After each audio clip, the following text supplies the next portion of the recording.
St. George and the Dragon. In the days when monsters and giants and fairy folk lived in England, a noble knight was riding across a plain. He wore heavy armor and carried an ancient silver shield marked with a red cross. It was dented with the blows of many battles fought long ago by other brave knights. The Red Cross Knight had never yet faced a foe and did not even know his name or where he had been born. But now he was bound on a great adventure, sent by the Queen of the Fairies to try his young strength against a deadly enemy, a dragon grim and horrible. Beside him, on a little white donkey, rode a princess leading a white lamb, and behind her came a dwarf carrying a small bundle of food. The lady's lovely face was veiled, and her shoulders were covered with a black cloak, as if she had a hidden sorrow in her heart. Her name was Una. The dreadful dragon was the cause of her sorrow. He was laying waste to her land, so that many frightened people had left their homes and run away. Others had shut themselves inside the walls of a castle with Una's father and mother, the king and queen of the country. But Una had set out alone from the safety of the castle walls to look for a champion who would face the terrible dragon. She had traveled a long, long way before she found the Red Cross Knight. Like a sailor long at sea under stormy winds and fierce sun, who begins to whistle merrily when he sees land, so Una was thankful. Now the travelers rode together through wild woods and wilderness, parallels and danger toward Una's kingdom. The path they had to follow was straight and narrow, but not easy to see. Sometimes the Red Cross Knight rode too far ahead of Una and lost his way. Then she had to find him and guide him back to the path. So they journeyed on. With Una by his side, fair and faithful, no monster or giant could stand before the knight's bright sword. After many days, the path became thorny and led up a steep hillside where a good old hermit lived in a little house by himself. While Una rested, the Red Cross Knight climbed with the hermit to the top of the hill and looked out across the valley. There, against the evening sky, they saw a mountain top that touched the highest heavens. It was crowned with a glorious palace, sparkling like stars, encircled with walls and towers of pearls and precious stones. Joyful angels were coming and going between heaven and the high city. Then the Red Cross Knight saw that a little path led up the distant mountain to that city, and he said, "I thought that the fairest palace in the world was the Crystal Tower in the city of the Fairy Queen. Now I see a palace far more lovely. Una and I should go there at once." But the old hermit said, "The Fairy Queen has sent you to do brave deeds in this world. That high city that you see is in another world. Before you climb the path to it and hang your shield on its wall, go down into the valley and fight the dragon that you were sent to fight." It is time for me to tell you that you were not born of fairy folk, but of English earth. The fairies stole you away as a baby while you slept in your cradle. They hid you in a farmer's field where a plowman found you. He called you George, which means plow the earth, and fight the good fight, for you were born to be England's friend and patron saint, St. George of merry England. Then George, the Red Cross Knight, returned to Una, and when morning came, they went together down into the valley. They rode through farmlands where men and women working in their fields looked up and cheered because a champion had come to fight the dragon, and children clapped their hands to see the brave knight and the lovely lady ride by. "Now we have come to my own country," said Una. "Be on your guard. See, there is the city and the great brass tower that my parents built strong enough to stand against the brassy scaled dragon. There are my father and mother looking out from the walls, and the watchman stands at the top waiting to call out the good news if help is coming."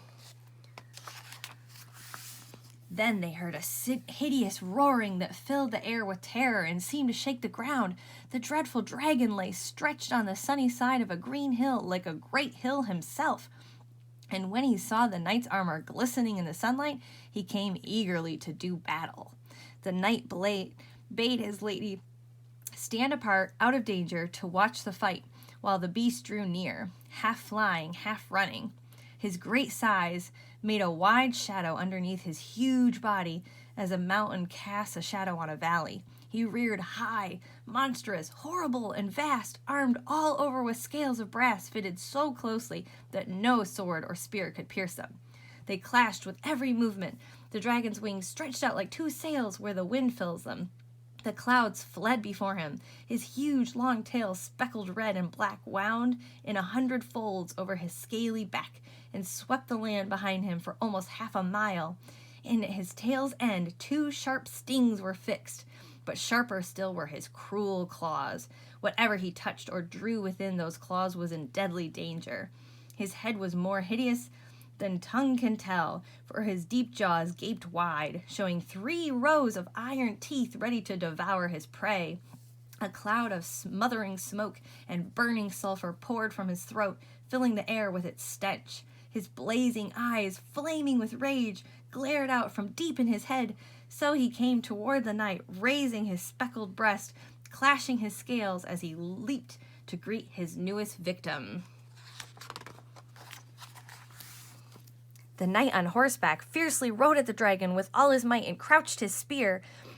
But as they passed, the pointed steel glanced off of the dragon's hard hide. The wrathful beast, surprised at the strength of the blow, turned quickly, and passing the knight again, brushed him with his long tail so that the horse and man fell to the ground. Once more the Red Cross Knight mounted and attacked the dragon, once more in vain. Yet the beast had never before felt such a mighty stroke from the hand of any man, and he was furious for revenge. With his waving wings spread wide, he lifted himself high from the ground, then, stooping low, snatched up both horse and man to carry them away. High above the plain, he bore them as far as a bow can shoot an arrow, but even then the knight still struggled until the monster was forced to lower his paws, so that both horse and rider fought free. With the strength of 3 men, again the knight struck. The spear glanced off his scaly neck, but it pierced the dragon's left wing. Spread broad above him, and the beast roared like a raging sea in the winter storm. Furious, he snatched the spear in his claws and broke it off, throwing forth flames of fire from his nostrils. Then he hurled his hideous tail about and wrapped it around the legs of the horse until, striving to loose the knot, the horse threw its rider to the ground. Quickly the knight rose. He drew his sharp sword and struck the dragon's head so fiercely that it seemed nothing could withstand the blow. The dragon's crest was too hard to take a cut, but he wanted no more such blows. He tried to fly away and could not because of his wounded wing. Loudly he bellowed, and the like was never heard before, and from his body, like a wide devouring oven, sent a flame of fire that scorched the knight's face and heated his armor red hot. Faint, weary, sore, burning with heat and wounds, the knight fell to the ground, ready to die, and the dragon clapped his iron wings in victory, while the lady, watching from afar, fell to her knees. She thought that her champion had lost the battle, but it happened that where the knight fell, an ancient spring of silvery water bubbled from the ground. In that cool water, the knight lay resting until the sun rose. Then he, too, rose to do battle again, and when the dragon saw him, he could hardly believe his eyes. Could this be the same knight, he wondered, or another who had come to take his place? The knight brandished his bright blade, and it seemed sharper than ever, his hands even stronger. He smote the crested head with a blow so mighty that the dragon reared up like 100 raging lions. His long, stinging tail threw down high trees and tore rocks to pieces. Lashing forward, it pierced the knight's shield, and its point stuck fast in his shoulder. He tried to free himself from that barbed sting, but when he saw that his struggles were in vain, he raised his fighting sword and struck a blow that cut off the end of the dragon's tail. Heart cannot think what outrage and what cries, with black smoke and flashing fire, the beast threw forth, turning the whole world to darkness. Gathering himself up, wild for revenge, he fiercely fell upon the sun-bright shield and gripped it fast with his paws. 3 times the knight tried to and failed to pull the shield free. Then, lying about him with his trusty sword, he struck so many blows that fire flew from the dragon's coat like sparks from an anvil, and the beast raised one paw to defend himself. Striking with might and main, the knight severed the other paw, which still clung to the shield.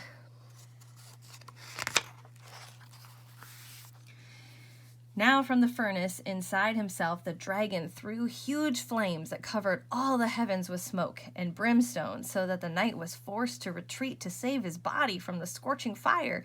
Again, weary and wounded with his long fight, he fell. When gentle Una saw him laying motionless, she trembled with fear and prayed for his safety.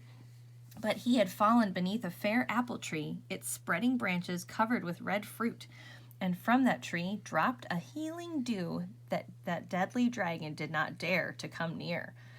Once more the daylight faded and night spread over the earth. Under the apple tree the knight slept.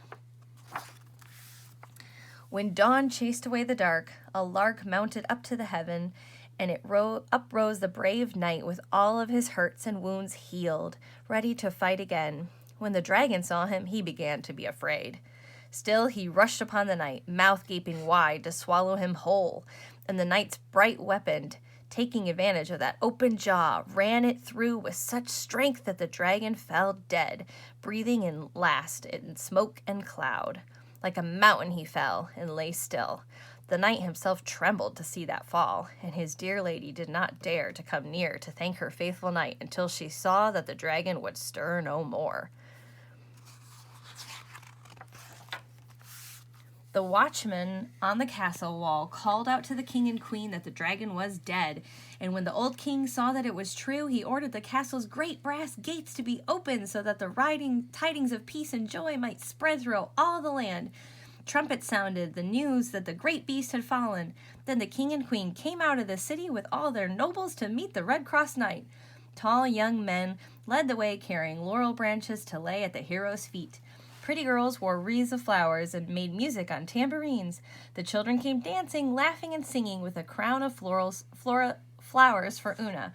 They gazed in wonder at the victorious knight. But when the people saw where the dead dragon lay, they dared not come near to touch him. Some ran away. Some pretended not to be afraid. One said the dragon might still be alive. One said he saw fire in the eyes. Another said the eyes were moving. When a foolish child ran forward to touch the dragon's claws, his mother scolded him. "How can I tell?" she said. "Those claws might scratch my son or tear his tender hand." At last, some of the bolder men began to measure the dragon to prove how many acres his body covered.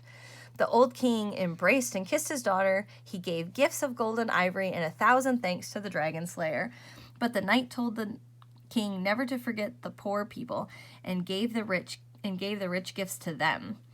Then, back at the palace, all of the people went, still singing, to feast and to hear the story of the knight's adventures with Una. When the tale ended, the king said, "Never did living man sail through such a sea of deadly dangers. Since you now safely come to shore, stay here and live happily ever after. You have earned your rest." But the brave knight answered, "No, my lord, I have sworn to give knight service to the fairy queen for 6 years. Until then, I cannot rest." The king said, "I have promised that the dragon slayer should have Una for his wife and be king after me. If you love each other, my daughter is yours now. My kingdom shall be yours when you have done your service for the fairy queen and return to us." Then he called Una, who came no longer wearing her black cloak and veil, but dressed in a lily-white gown that shimmered like silver. Never had the knight seen her so beautiful. Whenever he looked at the brightness of her sunshiny face, his heart melted with pleasure.